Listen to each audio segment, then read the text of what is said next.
ఈ మేము cinema industry పర్సన్గా కంటే కూడా ముందు ఆ, ఈ దేశంలో పౌరుడిగా దేశ పౌరుడిగా ఈ ఈ ఈ బాధ్యత గల పదవుల్లో ఉన్నవాళ్ళు అంటే మంత్రులు ఎమ్మెల్యేలు ఇటువంటి వాళ్ళందరూ చాలా జాగ్రత్తగా కామెంట్ చేయాలి.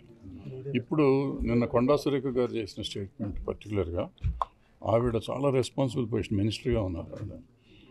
ఆవిడకి ఏం తెలుసో ఏం తెలియదో మనకు తెలియదు. ఒకవేళ తెలిస్తే కూడా ఇప్పుడు గైడ్ లైన్స్ ప్రకారం వీళ్ళు ఎవరి పేర్లు అయితే ఆవిడ ఎత్తారో వాళ్ళు విక్టిమ్స్ అవుతారు. విక్టిమ్స్ పేర్లు చెప్పకూడదు అని గైడ్ లైన్స్ ఉన్నాయి. అట్లీస్ట్ గైడ్ లైన్స్ అయినా ఫాలో మినిస్టర్లే గైడ్ లైన్స్ ఫాలో అవ్వకపోతే ఇంకెవరు ఫాలో అవుతారు? మేము మాలాంటి వాళ్ళు మొన్న మీటింగ్ పెట్టి ఛానల్స్ అంతా అటు బొమ్మలు వేస్తున్నారు, వేయకూడదు, పేర్లు చెప్పకూడదు అని మేము చెప్పాము.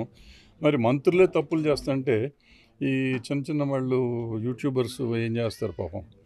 సో ముందు గైడ్ లైన్స్ తెలుసుకోవాల్సిన అవసరం మంత్రులకి ఎమ్మెల్యేలకి వీలైతే క్లాసులు పెట్టి ప్రభుత్వాలు వాళ్ళందరికీ ఏం చెప్పాలి ఏం చెప్పకూడదని ఆలోచించాలి. అయిపోయినాక టార్గెట్స్ చేసి సినిమా వాళ్ళని టార్గెట్ చేసి చెప్పడం అనేది చాలా తమాషా అయిపోయింది, ఈజీ అయిపోయింది. అంటే వీళ్ళు ఏం చేసినా ఊరుకుంటారు, ఏం చేసినా పడతారు అనేది చాలా ఎక్కువగా ఉంది వీళ్ళందరికీ. ఇది రైట్ కాదు. నిజంగా ఊరుకున్నంతకాలం ఊరుకుంటారు. తిరగబడే రోజు వచ్చినప్పుడు ఎప్పుడైనా తిరగబడతారు. తిరగబడే రోజు రాకుండా ఉండాలని, తిరగబడే పరిస్థితికి తేకుండా ఉండాలని వీళ్ళందరినీ రిక్వెస్ట్ చేస్తున్నారు. Thank you. రెండో పాయింట్ ఇప్పుడు ఒక ఏకతాట మీదకి వచ్చారు. ఇది చాలా శుభపరిమాణం అంటున్నారు. కానీ అప్పుడు చంద్రబాబు వాళ్ళ వైఫ్ చెప్పినప్పుడు అప్పుడు ఎవరూ మాట్లాడలేదు, ఎందుకని ఒక క్వశ్చన్ వస్తుంది. దానికి దీనికి సంబంధించి సినిమాని గురించి కదా మనం మాట్లాడుతున్నాం. అంటే అప్పుడు సినిమాని గురించి కదా మనం సినిమాని గురించి మాట్లాడుతున్నాం. మన ముఖ్యమంత్రి అంటావు, చంద్రబాబు అంటావు, తెలుగుదేశం అంటే ఇవన్నీ కాదు. మనం రాజకీయాల్లోకి వెళ్ళబాకున్నాం. మనం ఇక్కడ ఉన్నాం కదా. ఇప్పుడు మనం సినిమా ఇండస్ట్రీ గురించి మాట్లాడతాం. సినిమా ఇండస్ట్రీలో ఓ హీరోయిన్ ఒక హీరోల గురించి మాట్లాడుతున్నారు కాబట్టి మాట్లాడాం. అది మాట్లాడినప్పుడు అది వేరేగా మాట్లాడతాం. అప్పుడు మాట్లాడినప్పుడు మాట్లాడాం. జానీ మాస్టర్ వైఫ్ ఒకటి కంప్లైంట్ చేశారు కమిటీకి, అంటే తన పర్సనల్గా ఒక కంప్లైంట్ ఇవ్వడం జరిగింది. దాని మీద ఏంటి సార్ ఇప్పుడు ఏం జరుగుతుంది? అంటే కమిటీ కంప్లైంట్లు తీసుకోవాలి. కమిటీకి వాళ్ళ విట్నెస్లు తీసుకుంటాం కానీ కమిటీ రిపోర్ట్స్ ఏం తీసుకోం. ఆవిడ రిపోర్ట్ ఇచ్చింది ఛాంబర్కి ఇచ్చాం. అంటే ఇప్పుడు దానికి సంబంధించి బయట పెట్టే అవకాశం ఏమైనా ఉంటుందా? మీరు ఫుల్ ఫ్లెడ్జ్ అంటే మాది రిపోర్ట్ వచ్చినాక బయట పెడతాం. రిపోర్ట్ రావాలంటే టైం పడుతుంది. It take some time, few days రాగానే బయట. ప్రధానంగా ఒక ఆరోపణ అంటే జానీ మాస్టర్ మీద మీరు పదవిని తొలగించారు కానీ ఆ అమ్మాయి కార్డు విషయంలో ఎలాంటివి తీసుకోలేదు అనేది ఒక విమర్శ ఉంది. దాని మీద ఏంటి సార్? కార్డు ఆ రోజు చెప్పాను, కార్డు ఇస్తున్నాం అని చెప్పారు. కార్డు యూనియనే చెప్పింది, నేను చెప్పాను మధ్యలో.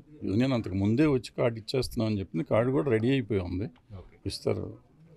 బట్ మిగిలిన సాల్వ్ అయినాక ఎవరు శిక్ష పడాలి, ఈ అమ్మాయికి ఆ అబ్బాయికి అనేది తెలియదు కదా మనకి. ఇంకా అంటే అది ఏం చాలా జరిగాయి కదా ఇటువంటి.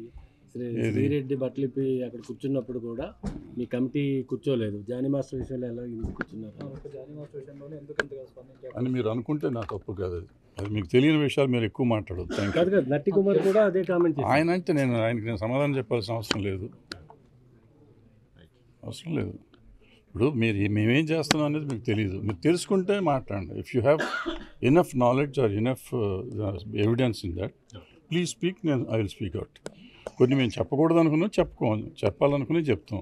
ఇది కూడా మీడియాలో ముందు వచ్చింది కాబట్టి ఆ రోజు ప్రెస్ మీట్లో క్లియర్గా చెప్పాము. మేము బయటకు వచ్చింది కాబట్టి మేము మాట్లాడాము, లేకపోతే మేము మాట్లాడమని చెప్పాం. మాట్లాడకూడదు కూడా, ఇప్పుడు కూడా మాట్లాడకూడదు. సో అంతే తప్ప మీరు చేయలేదు, ఏం చేయలేదు, ఈ చేయలేదు అంటారనే ఆ రోజు ప్రెస్ మీట్ పెట్టాల్సి వచ్చింది. ఆల్రెడీ మేము చేస్తున్నాం బాబు అని చెప్తానికి మీరు చేయలేదంటే నేనేం చెప్తాను. Thank you.